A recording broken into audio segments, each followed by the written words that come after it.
Welcome to Basketball Intuition. This is a recap. Today is February 5th, 2024. We're talking about the games of February 4th, 2024. We're going to be talking about the Magic in Detroit, the Phoenix in Washington, Clippers and Heat, Bucks and Jazz, and Toronto at OKC. I'm going to start with the Bucks game.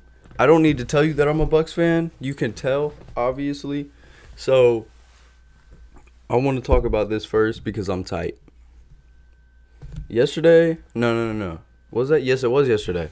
The day before yesterday, we played the Mavericks. We were down 20 plus, came back, won the game convincingly. Dame posted on his IG story afterwards. No. It was a regular post. He said something like, "It's time to stop surviving and time to start thriving." I see that and I'm like, okay. Coach really got him. Coach Doc really came in here. And we better make something happen. These guys is really about to come out trying. And the body language is going to look good. And they're going to come out wanting to play and excited and making shots. And it was kind of there a little bit. But I'm going to tell you, Dame shot 5 for 18. I'm going to tell you he had 3 turnovers. I felt like it was a lot more than that. I don't know about 3 turnovers. And you ask yourself when you're watching Dame yesterday, 1 for 8 from 3, and he took so many shots in the fourth quarter. When do you tell Dame to stop shooting? When do you tell a star player to stop shooting? Like, I don't know. Like, when do we tell Luka to stop shooting? When does Coach tell Curry to stop shooting? Can we just not tell these players to stop shooting? Like, Dame hurt us. Dame hurt us bad in the fourth quarter. And it's one thing just having him on the court, but him being involved in the offense, playing as terribly as he is, no energy, bad body language, bad shot selection, isn't making his shots. The all-around experience for Dame yesterday was terrible. And as outside perspective, I kind of just wonder, what's it like telling a star to chill? How do you even do that? You know, Dame played 37 minutes tonight. Jay Crowder played the most minutes on the team. That's a problem. I don't love it. The Jay Crowder experience, this is just becoming a rant because that's how I feel about this team. The Jay Crowder experience is they're trying to make him our PJ Tucker of the championship run. The guy who's going to come out, he'll hit corner threes, and he'll lock up your best offensive player. The guy who's handling your ball. The ball. But that's not who Jay Crowder is. It kind of is, but at this point in his career, it's not. 2 for 7, 2 for 10 from the field. Didn't hit a regular shot from the field. He took a couple mid-ranges. They didn't fall. Took a little layup. That didn't fall neither. But it was Giannis and Bobby tonight. Bobby heard all the trade rumors. There was no Brooke. There was no Chris tonight. Bobby heard all the trade rumors. I'm going to chime in. I love Bobby. Send him out. Send him out. Him and Pat together, they got to go. They have to go. I'm tired of Pat Connaughton minutes, dude. Pat Connaughton is my mom's favorite player. I love Pat Connaughton. Love Pat Connaughton so much. But he's got a $5 million contract, and there's a lot of players out in the league that we could go get right now for $5 million. The first one, and the only one that's realistic that I'm looking at, Chris Dunn. I don't actually know what Chris Dunn's contract looks like, but if he's available, let's go get Chris Dunn, man. Let's just go get Chris Dunn. Okay, like I said earlier, the body language, terrible for the Bucks. Why does Walker Kessler come off the bench some games, and some games he doesn't? It pisses me off. I love their coach, and I think he's doing a wonderful job, but why is Walker Kessler coming off the bench? Number 2, I think he's number 2 in contested shots. Like, why is he coming off the bench? And per 36 contested shots. He's number 2 in that as well. It's like 13. He's contesting like 13 shots a game. The only person above him is Brooke. Brooke contests 17 a game. So, doesn't make any sense for him to come off the bench. I get that he still plays, but I don't like that. They were very comfortable with doubling Giannis tonight because they could do that because our other people weren't doing anything at all. So when Giannis got the ball in the paint, just doubled. They started doing that more in the second and third quarter. I thought our defense wasn't too bad without Brook. It just became a size problem, and the Jazz have pretty good size, so they made us pay for that one. The ball stopped moving for us in the fourth quarter, and that's how the Jazz got back into it. They stormed back. Keontae George basically said, fuck you, and just started shooting like crazy, and he made them all. I don't know how many he ended with. Let's see. Keontae George, 19 points. Yeah. 5 for 9 from 3, 7 for 13 from the field. Lowry had a great game. He was knocking it down. Jordan Clarkson got some buckets. John Collins, Colin Sexton, and Giannis got into it. And then Malik Beasley shoulder checked him. That was a whole thing. But it was a fun game. The Jazz pulled this one out, 123-108. They made that score look ugly, but it was a back-and-forth game. It was a good one. So we'll move on to the Magic in Detroit. Paolo and Franz are 3/5 of the Orlando Magic's offense. And when they're not doing that, they're just spamming pick and roll. Orlando's offense, it's still the same as it was day one. There's not that much you can do with it. They don't have the personnel to have a crazy offense. So what they do, you just give it to Franz and you give it to Paolo, and you just hope that people around them are willing to move around and set good screens and hope they get you buckets. Hope your guys can knock down some shots. Some nights it works really well, and some nights it doesn't. It worked for them tonight, 111-99. It was a close game. Detroit was in the game the entire game, except Orlando pulled away at the end. But Orlando had the lead, and Detroit just kept fighting back, and Orlando was pushing back all night. Detroit, in the first half, the interior defense was disgusting, but the Magic weren't doing anything about it. They weren't attacking the paint. And the first play going into the second half, the Magic started attacking the paint. You love to see the adjustments. I love to see good adjustments from coaches at halftime. Very happy about that one. Shout out to Jamal Mosley. Easily a top 5 coach this year. If you want to tell me he's not, then you're going to be telling me he's a top 3 coach this year, because you can't leave Jamal Mosley out the conversation. Asar Thompson had a great night tonight. He had around 20 points, somewhere around there. I don't know how many he had, but the main person I want to talk about is Asar, because I have something I want to talk about with Asar, and it's kind of like a career projection. Asar tonight he shot 7 for 10, 17 points, 7 rebounds, 3 blocks, a steal. I think Asar Thompson, by the end of his career, will have a 5x5. I haven't heard anyone talk about it, so I want to bring it up. There have only been X amount of players to actually have a 5x5 in game. The last one was Nurkic, I think in 2019, and then before that, Draymond Green. Before that, the only people that really had them was Hakeem and AK-47. AK-47 had 4, I think, and Hakeem had 6. But there have only been 22 in NBA history. And I think that's what it was, 22, somewhere around there. But I'm very, very confident, 100% confident. All my chips, whole bank account, I'm putting it on Asar getting a 5x5 by the end of his career. I think Asar is a star. I think he already is a star, whether you realize it or not. If you don't box the man out, he's going to get an offensive rebound, and he probably is going to dunk on you. The only bad thing you could say about him before, and the only bad thing I had to say about him before, is he can't knock down a shot. Now, he's confidently shooting those shots. He doesn't always make them, but he's confidently taking the shot now. And that's the only thing you can ask for. He shot 1 for 3 today. If you can have Asar shoot 1 for 3 every day, then you're good. You're straight. And he gonna get that little fadeaway going from the paint. Like, it's real close. It's still a fade, but he gets that, he just likes being in the paint. And I don't blame him, because he does some real cool things in the paint. So, big shout out to Asar. Marcus Sasser went dumb in the fourth quarter. Like it was crazy. I don't know. He ended with 6. He must have had all 6 of them in the fourth quarter. He hit 1 3, and then he had it was a crazy step back 3. He just drained that one. The other one was at the end of the shot clock. Just threw it up. He was fighting, trying to keep Detroit in the game. It just wasn't.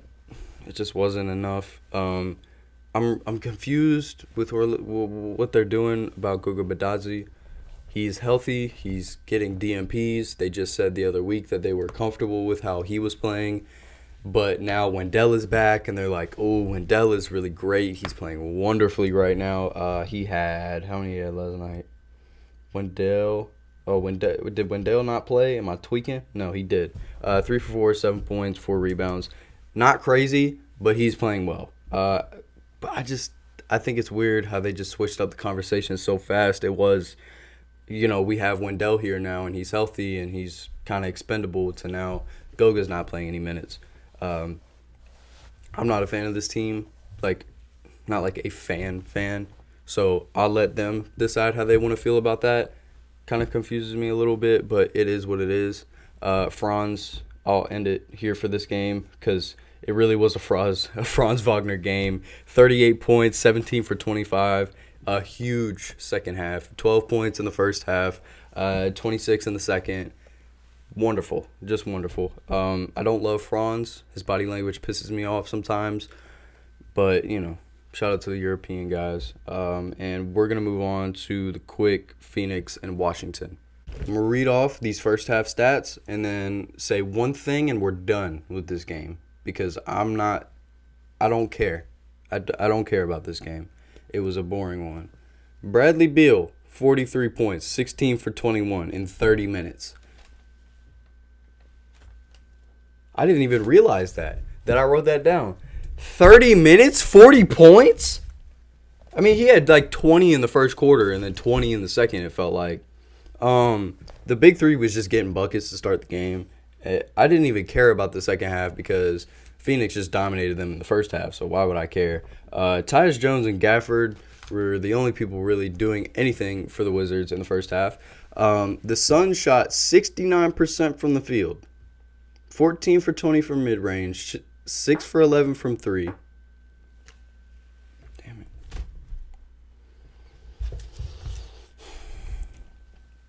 The Suns shot 69% from the field in the first half, 14 for 20 from the mid-range, 6 for 11 from 3. How do you beat that? You don't. The Wizards were 3 for 18 from 3, 23 for 44 from the field. They was getting it blown out. Yeah, I don't know how big it ended up being a blowout. 28 points. Yeah, that's about what I expected. Yeah, that's it. Right? I don't want to spend time on this if I don't need to. Yeah, fast paced. Yeah. Suns always play with a fairly fast pace. I don't even know why I wrote that down. So we're done with that. 2 games left, Clippers and Heat. This one here, this was a good one. I had a lot of fun with this game. The Terry Rozier and Bam Adebayo pick and roll is beautiful. It's gorgeous. That's one of the only things I'm going to talk about the Heat's offense. It might be the only thing I talk about for their offense. The Bam and Terry Rozier pick and roll is just beautiful at all 3 levels. They can start the pick and roll from the 3. They can start it from the mid-range area. Terry will get his mid-range shot. If he gets it open, he'll dump it to Bam. Bam will be aggressive when he gets the ball off the pick and roll and dunk on somebody. Terry will throw the ball up for him to lob it, and Bam loves rolling hard off that right side to go up and look for the ball. He doesn't always get them thrown to him, but when he gets them thrown, he be yamming on people, and Terry will throw those, and we're going to see a lot more of that. Terry started kind of rough. Yeah, it was okay. He just wasn't making shots. He was doing the other things that he needed to do, but he hasn't been making shots for the Heat so far. And this game, I think he did much better. What did he shoot? He shot 7 for 17. We'll take that. 0 for 5 from 3. That's the problem. He can't knock down a 3 for the Heat right now. Luckily for them, this isn't the playoffs yet. Well, shit, they need to get in the playoffs first to worry about the playoffs. But Jimmy Butler pisses me off Sometimes I love Jimmy Butler as a person and as a player, but goddamn, Jimmy, why do we have to tell you to take shots? It almost feels like Jimmy did not do anything for the first like 4 or 5 minutes of the game. Not a thing. I didn't even realize he was playing. I thought he was out. I was like, okay, yeah, Clip's just going to dog walk him. Spo calls a timeout. First play out of the timeout, Jimmy gets a bucket and then gets another one back to back. Why do we have to do this? Jimmy is a star. He should know to just take his own damn shots. I understand that a lot of his shots come from other people and him just moving off the ball and them creating for him. Jimmy can create himself. We're talking about one of the best mid-range shooters of all time. I'm not talking about in the top 10, not on my Mount Rushmore or anything like that, but we are talking about one of the best mid-range scorers of all time. He might not even crack the top 50, but he's around there. You see what I'm saying? He can get his own shot, but he just won't sometimes. And I don't understand that. Like, I understand that you want us to forget about you, so then you can come out playoff time and like first game drop 50 and everyone be like, oh, Jimmy Butler, I forgot about Jimmy Butler. No, that's not happening again. You've already done that 2 or 3 seasons in a row. We know who you are. You're Jimmy Butler. You're not surprising anybody. I need to stop. There are other things I need to talk about. That pisses me off. I hate it. I really, really hate it. 3 assists, Jimmy? 3 assists? Come on, man. 8 for 19, 2 for 5 from 3, 3 offensive rebounds, 4 total rebounds, 3 assists, 2 steals, a turnover, and a foul. The only person on the entire Heat's roster with a positive plus-minus tonight. Just take more shots. 19 is great, but Terry Rozier shot 17. Keep taking more shots, Jimmy. In the first quarter especially, it just pisses me off. They want to start the first quarter so slow all the time. Bam had 6 and 6 in the first 3 minutes. Clippers offense was super quiet to start, and they weren't doing a damn thing because that Heat zone looked gorgeous in the first half. The Clippers barely could do a thing, especially in the first quarter. That Heat zone, it's like a hybrid zone. It's not a 2-3, it's not a 3-2, it's not a box and one, it's nothing like that. It's its own thing. It's its own monster.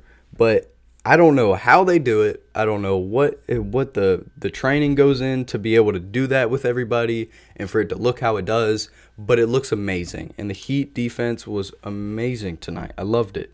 The Heat were very confident doubling Kawhi in the second half because Kawhi was getting to his spots and he was lighting them up. Kawhi had a really great night tonight. He was 8 for 16, 25 points, 11 rebounds, 4 assists, 2 steals, 2 blocks. Paul George, 3 for 10, 3 for 13 total from the field. I don't like this. Paul George should have the ball in his hands more. That's 10 threes, 13 shots. He made 3 of them. Of course, there's like 2 or 3 sprinkled in there that are from him creating that 3, but most of those are all catch and shoot. You want to sit here and tell me it's okay for Paul George to get 4 shots created by himself the entire game? He barely had the ball in his hands the whole game. It's Paul George. Okay. Yeah, okay. I understand that's not the offense and it requires him to take a back seat. So James Harden can be James Harden and do what he did in the second half of this game. He was like vintage James Harden for like 3 minutes.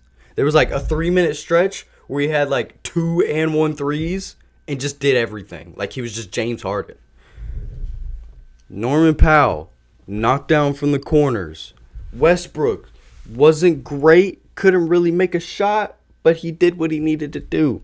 How many did he end with? 5, 3 turnovers, 2 assists, 1 rebound. Like I said, not a great game from Russ. I just want to see more from Paul. I just want to see them give the ball to Paul George a little bit more. And that would make me real happy. But, It is what it is.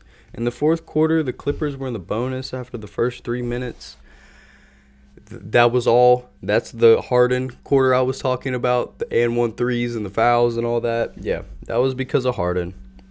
Jason Richardson has been playing, but wait, am I tweaking? Josh Richardson. I was going to say, something don't sound right. Josh Richardson was great today, 14 points. Just want to throw that in there. We're going to wrap that up for the Heat game. Now to the final game, Toronto and OKC. This one was crazy. Double overtime. I didn't watch the first half. I didn't watch this game in real time. I went back and rewatched this game last night. I watched the second half and the overtimes. What I'm assuming happened in the first half is Toronto took advantage of their size, because that's what I saw in the first 2 minutes of the third quarter, that Toronto was just bigger. And that's, we've been known that's OKC's problem. It's a size issue. Toronto was, I would hope that they dominated that in the first half. But the Thunder really pulled it together in the second half, and they made big defensive plays. It wasn't like they were all playing great team defense, but there were people on the team that made good plays when they needed to happen.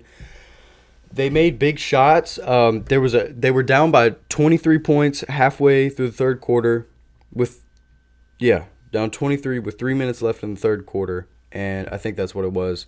And it was all Thunder from there on. Who hit the shots? It was Wiggins, it was Kenny Hustle, it was Shea, and it was Josh Giddey. Those four were so important to get them to the overtime tonight. They were huge. Huge.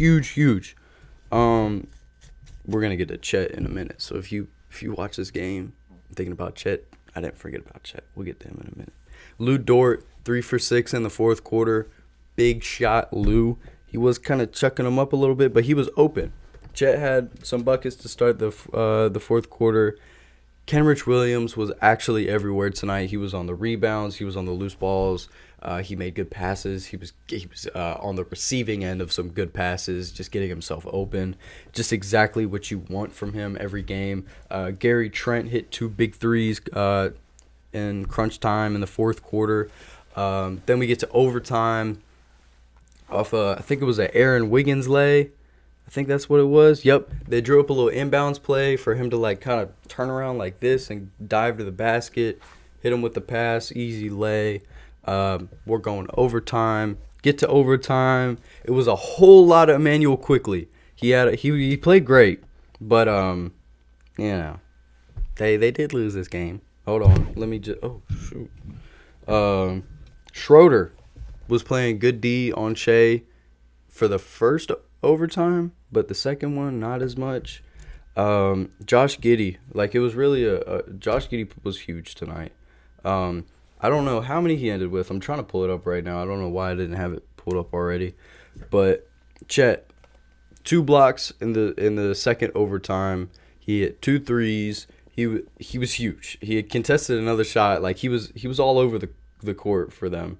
And that's what you expect. Chet Holmgren. 24 points, 6 and 6 for Josh Giddey. Most of those came in the second half. Chet finished with 22. Lou Dort finished with 22. Shea finished with 23. Aaron Wiggins, 20. It was a combined effort from 5 main guys, but they made it work. RJ caught a body to start the second overtime. Wiggins hit a big 3, and then Giddey got an and 1. Shea dunked it to ice the game, and that was it. I think that's everything. Oh, yeah. OKC tied their franchise record for threes in a game, 23 in the game. I thought they could have got to the 24. They did go to double overtime, so, it kind of messes it up a little bit, because I bet the one where they went 23 a couple years ago, they didn't go to double overtime. But maybe they did. I don't know. It doesn't matter. I'm just rambling. This is kind of just a ramble episode. Might title it that. Who knows? If you made it to the end, I really appreciate you, because I was just rambling. Go ahead, hit the like, sub, comment your favorite team, and I'll talk about them next time they play. And I'll see y'all in the next one. Peace.